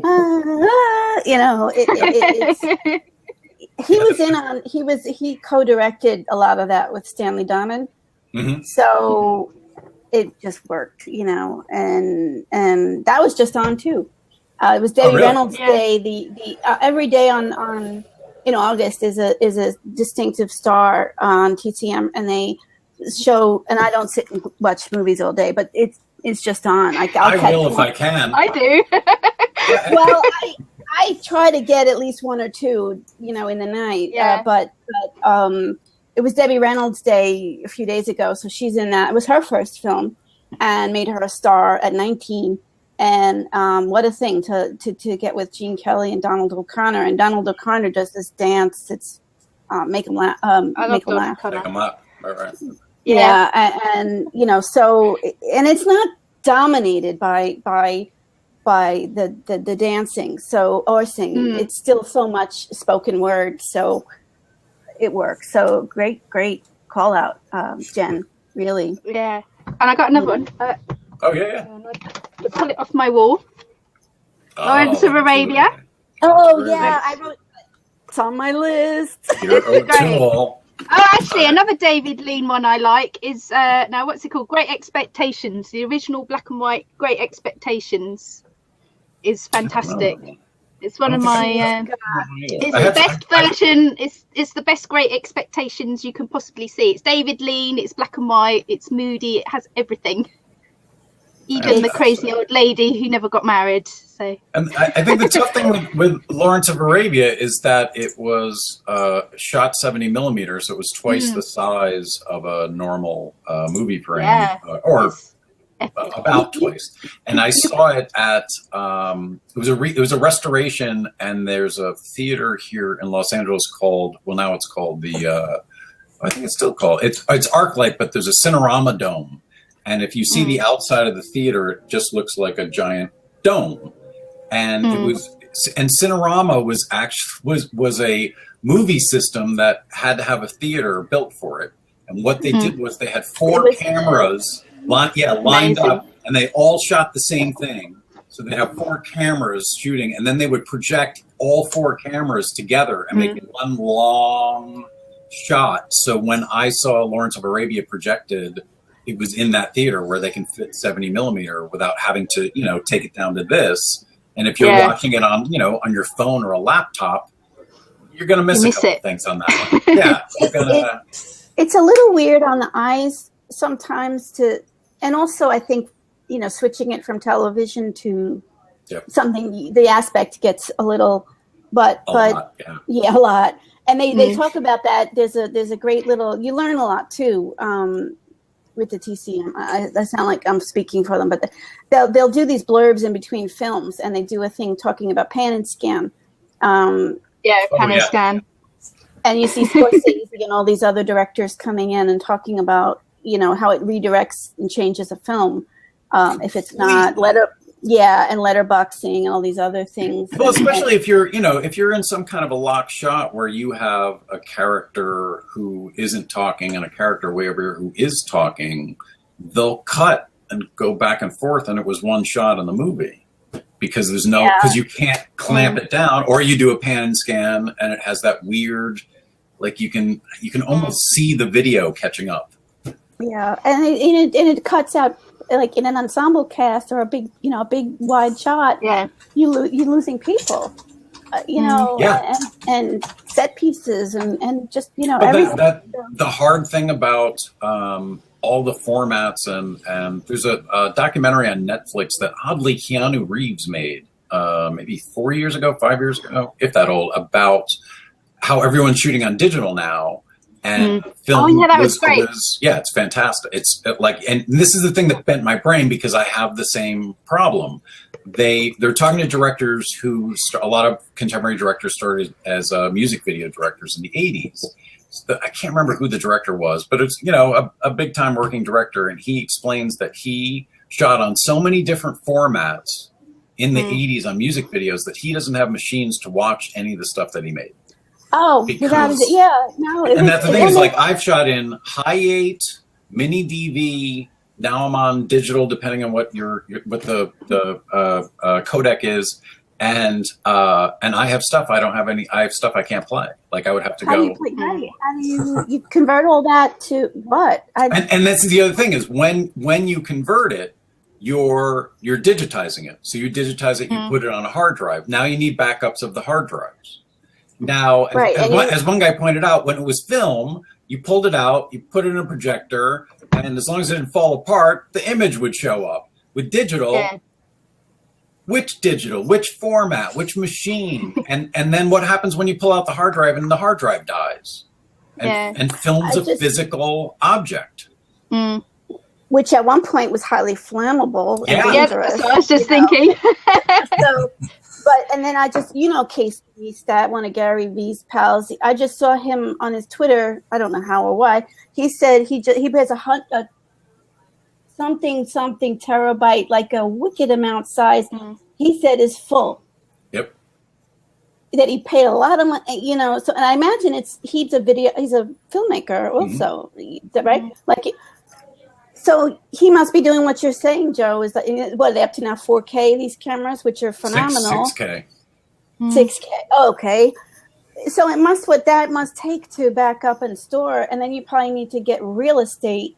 Oh yeah. Store these things. And the other thing is that I was on a shoot. I wasn't directing. A friend of mine was directing. Like a 5-day shoot, and they were all on the Red Dragon, which is you shoot movies and TVs on, and it takes 4 people to run. It takes like 20 minutes to change a lens. It sucks. So, but every time they would shoot, they pull out these giant cards, and they've got to make a copy and back it up. and the thing is just literally just eating terabytes as they're shooting. Yeah. And So it's better, but it's complicated. It's complicated, and it's not, the one thing I will agree with Tarantino and company is that, film definitely does something different than digital, obviously. And it's going to preserve much longer. But the number of films that are made on actual film is pretty much zero or close to it, other than Tarantino and a couple other people. Kodak went out of business for a reason, and now they're talking to them, and they're going to start making film again. So the directors who, like Christopher Nolan, likes to shoot on film, and I guess and Tarantino shot 70 millimeter on his new one. Yeah, and what do? I sit and watch films that are made 50, 60 years ago, because all they have to do is they remaster it, boom. And then interesting too is the technology overseas. It's different. Like Kieran's sitting watching in higher resolution than any of us are, and when I was over there 2 years ago, their televisions, the minute you sit down, boom, you're like, your eyes are just, whoa. It's you guys, the UK has higher resolution than the US. We do. How? So yeah, we've got more lines per each. Really? Yeah. No. That really? I'm sorry, but I'm kicking all the British people out of the blabulation. Racism. Because I'm not a racist. I'm a resolutionist. Sorry, guys. I can't stand people who have better resolution than I do. How dare you? I'm taking that flag down. So now we all learn. I even bought. I went to an ex-Army and Navy store. And I even bought a huge 5x3 American flag today. I'll go and get it if you want, and I'm going to rip it up. I'm not ready. The movie recommendation show isn't the show and tell show. Now we're talking about TV. Oh, nice. What is this? Oh, that's A Matter of Life and Death. That's A Matter of Life and Death. I'd certainly recommend that. That's like my favorite film from when I was a child, and it's still up there. That's what Matthew recommended. Yeah. So I'm with Matthew on that one. It's very British, so you'll probably laugh, and it has got an American in it. You American guys. Which will make me laugh. Yeah. I've already made you laugh enough, Joe, with you doing the British accents. Oh, Dr. Strangelove. Strangelove. That's great. That's a classic. And it's definitely one of those movies that the tone of the comedy doesn't age. Like it still feels like that level of ridiculously. Granted, the Cold War's over, but we're still pretty much in the same shit. But to have all the I don't think the realities of power and everything that's making fun of will never change enough that it won't be funny. Where I think a lot of other comedies, and I think that's Kathy KZ, my wife. Her and her sister, I don't know, they were flipping by or looking for something to watch online. Then they were like, "Oh, Mr. Mom," and so they all, so my two nieces and her cousin and my wife and her sister, my sister-in-law, all sit down and they're watching Mr. Mom, and her nieces are so confused because they're like, what is the problem with him staying home, and what is the problem with her working, and what is this about? Like, they were so like, I don't get this. And that is what is sort of interesting as time goes on, that the context of what was funny about that movie then does not work now. And if you don't know the context, you can't appreciate the jokes. It's true. It's true. And one thing, and I have to click off and talk a little say thank you and goodbye. Well, Colleen, thank you very much for the idea and all the recommendations. Well, the one thing I'll sign off with is that the other thing that's wonderful about, thank you, Jen, for the classic films is the amazing amount of classic film of female roles that go back so far, and there were actresses and even screenwriters and even directors. Ida Lupino was one who that are unbelievably strong and powerful and bold even. And I if I can, I'll try to put some roles. And I let people know to, if they want a recommendation, just hit me on Twitter or wherever. Just ask for a title, you know. But the you know, there's Spiderweb, there's you know, Betty Davis, there's Joan Crawford. I mean, all these women that were single mothers, got divorced, ran businesses, were doing, you know, and well, lawyers, were news reporters, Katharine Hepburn, whatever, and bucking the trend. And so I got to think, and they were airing this and showing this in cinemas, and these were hit movies. And so I don't know if it was so shocking or not happening or impossible. Would it have been made? Would people have gone to see it? You know, I don't know. Anyway, it gives me hope. And I think that's part of the message. And I think it's hopeful. And that's why it's still important today and still carries through time. And the Mr. Mom thing, you know, thank gosh, it was hysterical. I loved it. You know, Thank God it's over. You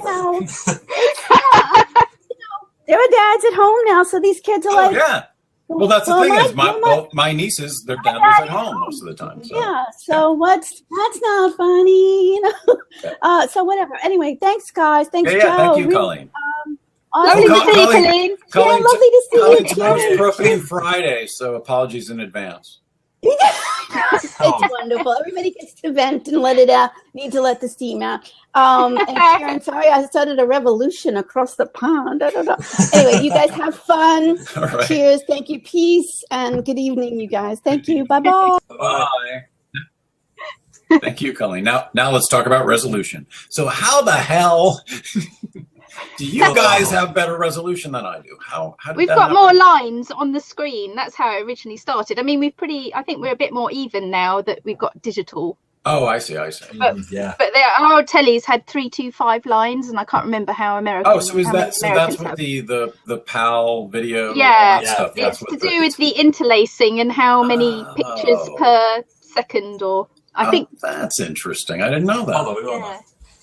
Oh, Calvin, I'm going to show you more about that one. You must know that Calvin, one. if you want to jump in, Sleeper. That's a great one, and that's hilarious, isn't it? That one is so not. I'm trying to think of obviously there's a bunch of references that don't work, even though it's supposed to be in the future. But there's a bunch. I mean, again, it's that level of fantasy that I think makes the comedy still work later on. Yeah. Because I mean, he runs a health food shop, doesn't he?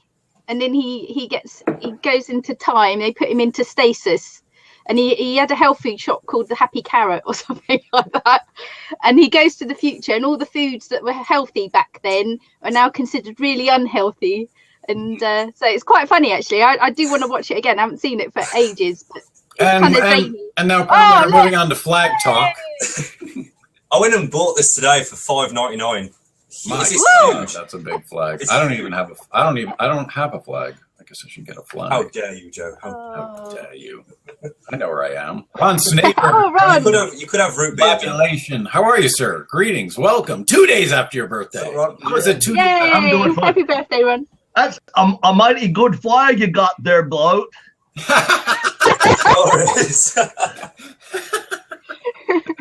And Ron, what old movies, and we've qualified old vintage classic. And the one theory of a movie that was made before you were born. So whatever definition you want to run with, because apparently there's a ton of them. What do you think of when you hear what's your favorite old movie? Well, I don't know. It's not really that old, but one that I really like and I've watched several times, and I don't know why I keep going back to watching movies I saw once because you already know how they're going to turn out. But it was a movie called Crossroads. I know it. With I think it was the guy that played in Karate Kid.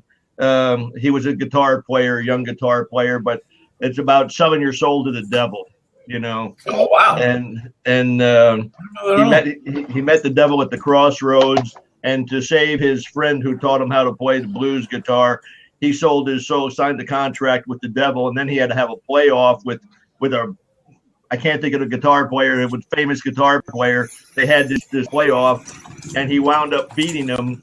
Because I'm giving everything away to people. He wound up beating him because you won't have to watch the movie now. I'm going to save so much time after this blab. Can everyone get on and explain the entire plot of your favorite movie so we don't have to watch it? He won because he had classical training, and he was able to run these riffs off with his classical training and blew the other guy out of the water. But it's a good movie. You know, it's entertaining. And if you want to get back to the real oldies, Gone with the Wind, I guess. Yeah, oh, classic. Yeah. There is another film that I really like. I don't know if you've heard of it. It's 1971. It's called Duel. Duel. It's written by directed by Spielberg. Yeah, it's directed by Spielberg. It's basically this. Dennis Weaver stars in it. It's basically this car goes along this highway in California, and for no reason, this truck driver just starts turning on him. And for about 2.5 hours, for 2.5 hours, it's just constantly chasing each other until at the very end, he kind of skids somewhere, and then the truck goes off the cliff. And it's the same thing. Another movie ruined. Thank you. Let's recommend some more. There's Wikipedia. There's Wikipedia. Have you guys seen Psycho? Well, here's how it goes. It's Wikipedia and IMDb. I know. Well, stop. When you get to the point where you give the plot away, that's when you stop reading. It is 1971, so I'm guessing people have already seen it. Right, but the thing about it is that for those of us who have never heard of it, if we're going to go look for it, if you've never heard of it, would you want to go and see it though? Well, here's the interesting thing about Duel is, well, A, you're not going to know because you gave away the plot before you gave away the recommendation, so we're not even going to know if we're going to see it. But regardless, I can talk way faster than you, Karen. You know I can. Karen and I are new to this. That's why we don't understand how to play this game. But did I say who died? Did I say who died? Oh, well, I didn't reveal that. Thank you. I didn't reveal that. At least there's one plot point we can all see. I didn't say what car was used. I didn't say what truck was used. Yeah, because we all think about that. We're all wondering, I wonder what kind of cars in Duel. Get Levok in I wonder what kind of trucks in Duel. But anyway, so the History Twins is a web comic that is made by FT and her father, BT. And I got to know them on Twitter.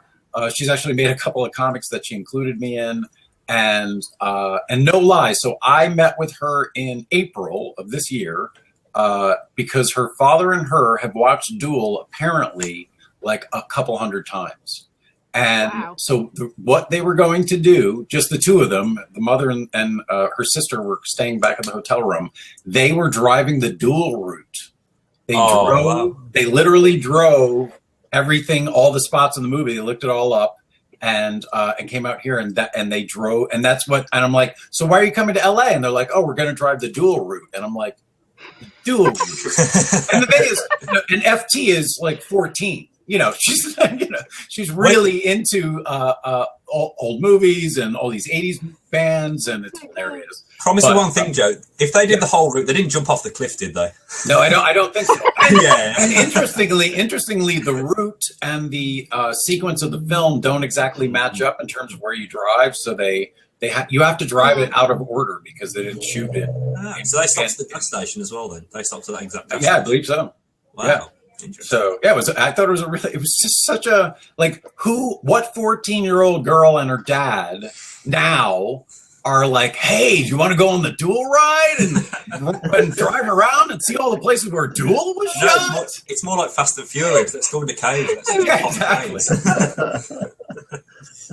But yeah, she makes a very funny. She makes a comic that it's a bunch of different things, but sometimes it's history, and then she's done like a little mini Wikipedia with illustrations of a country, and then she makes up stuff about the country. Like there's some of it's real and some of it's absolute just chaos. So yeah, Duel. So Ron, is there another movie that you can recommend without giving away the entire plot? The Wizard of Oz. Oh, I wonder what happens in that. I wonder what kind of car is in the Wizard of Oz. Shut up. I'm going to zip my mouth shut and not say another word. And that is probably the decision. I'm done for the day. I might as well just X myself out of here and just type in some comments. Does anybody want to know about the Wizard of Oz? I'll go over the comment section and type it out for you. Does anyone want to know the colour of the shoes if you don't already know? Will that spoil it for anyone? I don't know. What about the brick road? Anyone know what colour the brick road is? Anyone? Will that ruin it? You're going to ruin the whole movie. Because no one's heard that song. They are going to. There was a musical of based on. Oh, look at that! The actual Wizard of Oz. So you just gave away the characters now. And it's also like even watching it now when they go from black and white to color, it's still it still has an effect. I can't imagine what it was like to watch it then when that happened, where most films were in black and white. People were more familiar with that, and then it would change. Just seems crazy. I wonder if Debbie Gibson could write a song for that, Joe. Debbie Gibson was Ron's request on Song Request Cage Match yesterday. Meerkat. Oh, and today on Meerkat at 4:15 Los Angeles time, we're sharing inspirational quotes, and then tomorrow on Profane Friday, we're going to make all of them profane. So, so we need to find a bunch of inspirational quotes today, and then tomorrow, not today, we can mess them up. So, and then tomorrow on the Blabulation will be what's your favorite swear word. So this will be a lot of swearing. It will be not for kids. It will be friendships and marriages might end during it because people no rope here, and we're just doing a bunch of Meerkat callbacks.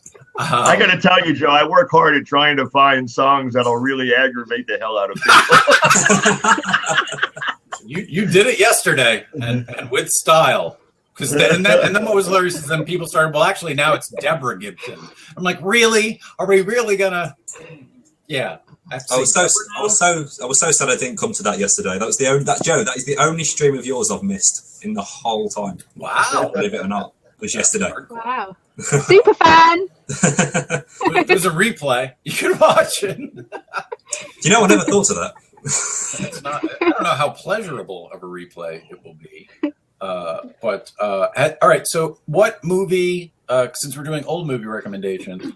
Any movie, what movie, if it is, we used to use this, if it was on TV and it's like 10 minutes in, what movie are you probably going to watch the rest of the movie? Apparently with Kieran, it's Top Gun. So if Top Gun's on, you're watching. Yeah, definitely. And when did you trip over Top Gun? What do you mean? When did you first see a Top Gun? Oh, when did I first see it? Oh, when I was about 6 years old. Oh, okay. Oh, wow. This is I thought you'd be interested in this, Joe. This is the vinyl record of it. This is the whole the vinyl soundtrack. Top Gun. Top Gun. Yeah. I think I might have that too, but I'd have to run it. I don't know. I've got quite a few. And it's even got the whole lyrics on there. Oh wow, that's so cool.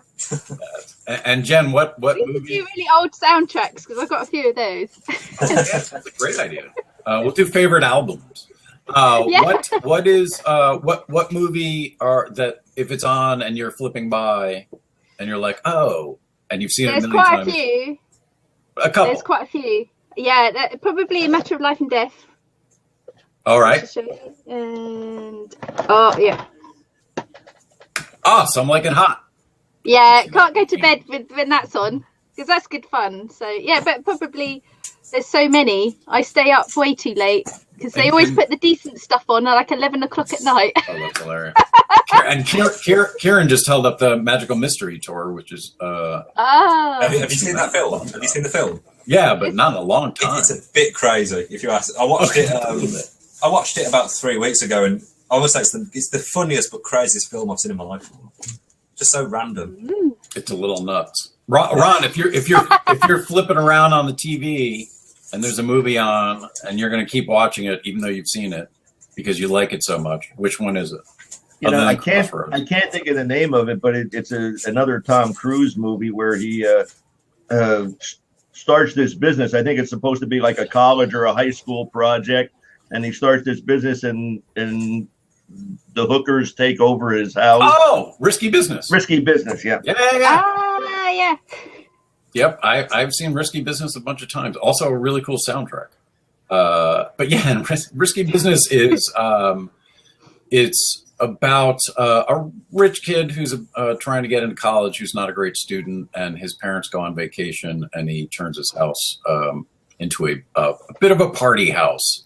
But it's funny, and it's you know, definitely some fantasy elements to it. Soundtrack's great, but and also, Kieran, if you've never seen that one, you might enjoy that just for what happens to a couple of the cars in the movie. Oh no.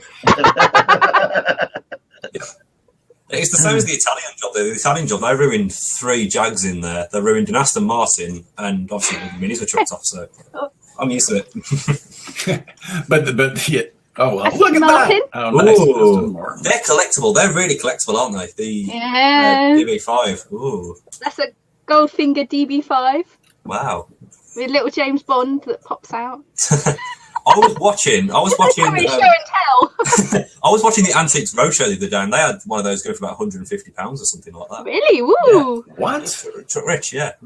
Ooh. Yeah, you have a couple of dollars sitting there, Jen. Yeah. Jen, Jen's a great guest. She comes with all the props and Oh yeah, she's terrific. God. she's got props. She's got pictures. She's got I got hats. DVDs. Huh? No one does. Wow, Citizen Kane.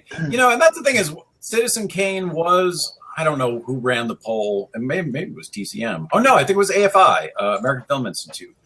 What is the greatest movie of all time? And Citizen Kane was got the vote. And again, there's a bunch of stuff about Citizen Kane that we sort of don't get, because when that thing was made and how it was made and the and who the, you know, it was really about, and there's a whole history to that movie, and also and just in terms of the technical stuff, the shots where they have the foreground and the background in focus, and it is so extreme that now that's nothing. And then it was like one of the first times people were trying this kind of stuff and pushing things even further with film. And I think that's part of the reason that it is still so watchable now, even with you know, the Citizen Kane. These two go quite well together, I think. Oh yeah, well. I haven't seen Sweet Smell of Success in eons. Oh, that's worth it. It's brutal. Who? I haven't seen it for a while. Can you hold it closer? Who are the? Oh, it's Tony Curtis and Burt Lancaster. Oh, yeah. Wow. But it's brutal. It's particularly anyone working in the entertainment business. It will kind of ping a few, because it's all about success. And I could read it on the back. A powerful film about ruthless journalist and an unscrupulous press agent who will do anything to achieve success. So it's quite an interesting one for people kind of in and around the entertainment industry. So yeah. I kind of hate movies in the entertainment industry, but do you? Yeah, just a lot, because a lot of people, it's like if you take a screenwriting 101 class, there's someone in that class who's writing a story about a struggling screenwriter, and I just write what you know. Shut up. I like you got play shorts about a screenwriter. I like that. I love that one. That's one of my favorites. That was one thing. That's a good one. At least I changed it to book, but it's pretty much the same thing. Yeah. I like the way she did that. She read that and didn't give away the plot. And I'm also kind of surprised that they don't have the plot written out on the entire back of the box. Like, why wouldn't they tell them what it's about? Like Lesson learned. Lesson learned. And then at the end, is it Thelma and Louise?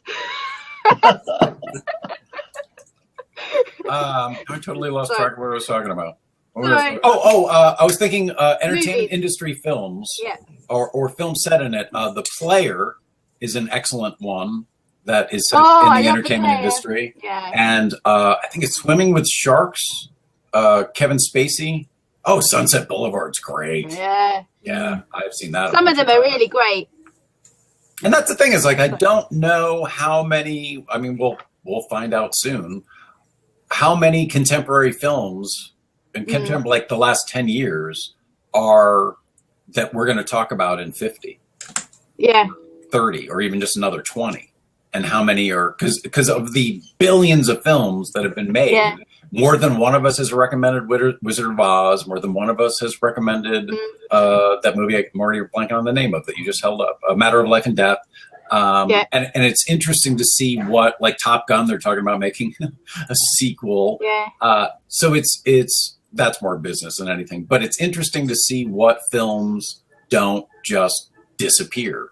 One film that if I'm flipping by, and I don't flip by anymore because I don't have cable, I don't have a TV set up. It's just all screens and the internet and on demand. And I haven't sat in front of a TV and went click, click, click in years. But when I did, if the Ghostbusters were on, I would watch it. How could we not mention it? I know what's going to happen. There's no surprises, but there's all these, like, those little set pieces, these little scenes that I'm just like, oh yeah, I'm just going to stay until the Stay Puft. Oh, there you go. I'll just stay until the Stay Puft Marshmallow Man, and then I'm leaving. And okay, Jen, I'm going to challenge you on this one. How about Back to the Future? What do you got in your What do you got in your bag of tricks for Back to the Future? I haven't got Back to the Future handy. These are just the ones I've got handy that are sitting on my desk right now. I've got interestingly, when I did Show and Tell, Marty McFly, whose name's Mike, but Marty McFly is his user ID. He has all this Back to the Future, like cars and figurines. He has a Ghostbusters uniform. Oh, The Princess Bride, yeah. That's another childhood classic.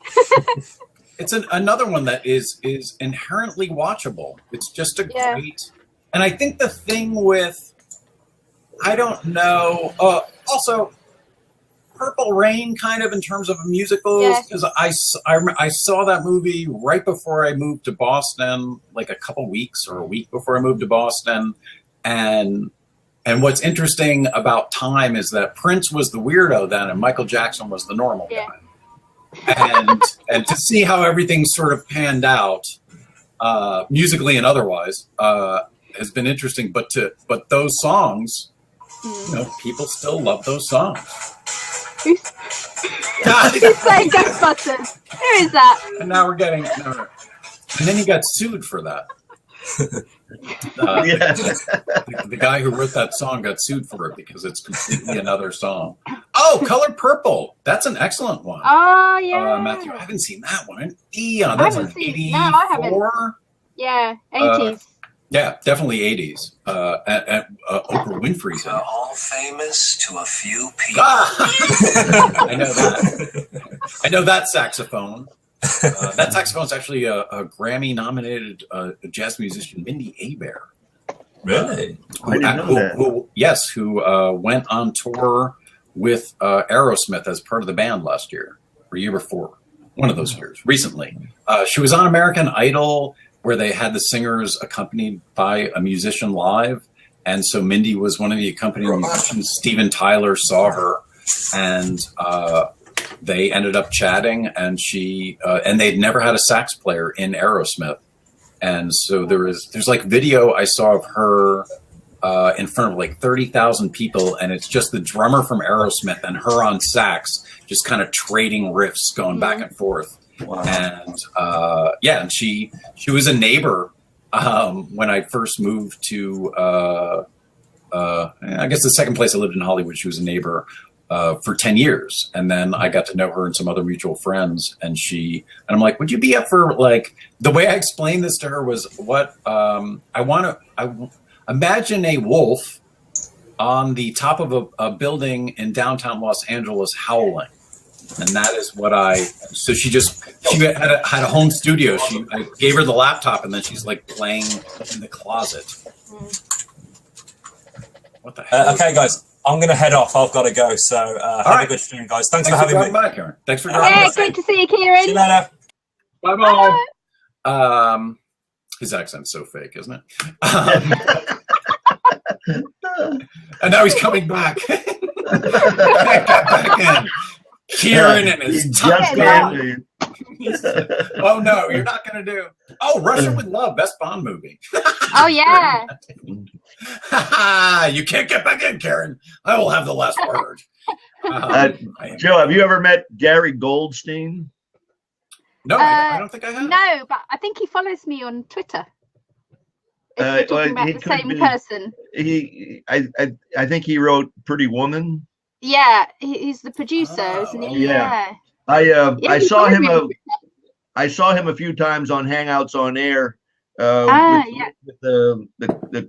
He was doing some stuff for the Craft Star, and he talked about what he had to go through, and they wanted him to change the plot, and they wanted him to get somebody else to play the lead, and it's an interesting story about what he went through to get Pretty Woman the way he wanted it, and so that it brought the movie Pretty Woman to mind when I just.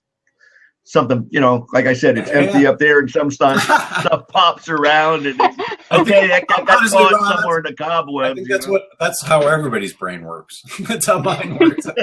One thing goes to another. It's if you look at Star Wars had a lot of trouble getting made. Back to the Future had a lot of trouble getting made, and people have gone through years of just getting to the point where someone says yes, plus the years from that yes to actual production to is okay. Later, Calvin. Thanks for dropping by. I think that there's an old Hollywood saying, it's a miracle that anything gets made, because the number of things that can go wrong, the number of it's a performance, it's a script change, it's beyond just the technical stuff. And then if you release your movie, like Donnie Darko was a movie that was out during 9/11, and they had to yank it because it had a scene that people would be like, and it killed the movie. And then what ended up happening was that story, much like Eraserhead did not do well in the movies, but it became a midnight movie.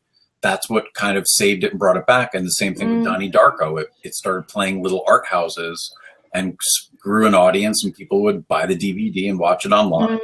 Because there's so many questions about the movie, people start talking about it. Inevitably, it kind of came back into favor. And so I think a lot more of what is wrong with how we get access to great movies is the marketing. Beyond just like the weather or what else can screw up. And now there's just so many movies. I mean, there is. And when you start hearing the CEO of Periscope said that there are 40 years of content watched on Periscope per day. Wow. Yes. So when you start adding that up, and there was a statistic, and I'm sure it's wrong now, that it was something like 48 hours of content uploaded to YouTube per minute. Wow. So when you start thinking in those numbers, now think of all the movies that were made that you never heard of, that didn't get distribution, that did the festival circuit and no one ever saw them again. And some of them aren't horrible movies, some of them are not great movies, but sometimes it's just like no distributor wants to touch it, they don't want to get involved, it's not going to make money. But I think there are a lot more stories being told now than ever before, because there's so many places to tell stories. But how are we going to catch up on all these movies if we're on Blab and Meerkat and Periscope? When are we going to? I think what it is, we'll all have to stream and watch the same movie at the same time. Yeah, and it's like a virtual cinema. I mean, that would be quite cool. Yeah, and then we'd be constantly like, "Shut up! Shut up!" I know it's a live stream. I'm trying to watch the movie. That would be so. Caddyshack was another one of those that if I saw 10 minutes into it, I could sit and watch it again. It's amazing how that ends up happening. But we are getting to the close again of the Blabulation. Ron Snaberger, as always, thank you for joining us, and thank you for giving away movie plots and saving us time. That's always appreciated. and Jen, who has the best prop picture, hat, and DVD collection we've seen in quite a while. Also, high-resolution television, I hear. But thank you both for joining and for the movie recommendations, and I greatly appreciate it. Another one, just before we go. Oh, yeah. That's a great Oh one. wow, yeah. I haven't seen I haven't seen that for ages. Yeah. I got that recently. another one from the 80s. That's quite good. Yeah. But, all right, great. Well, thank you for joining us both.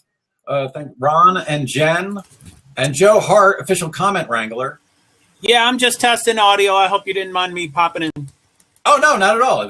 Can you hear me? To have you. Yeah, I can hear you. I can't hear you. Let me try again.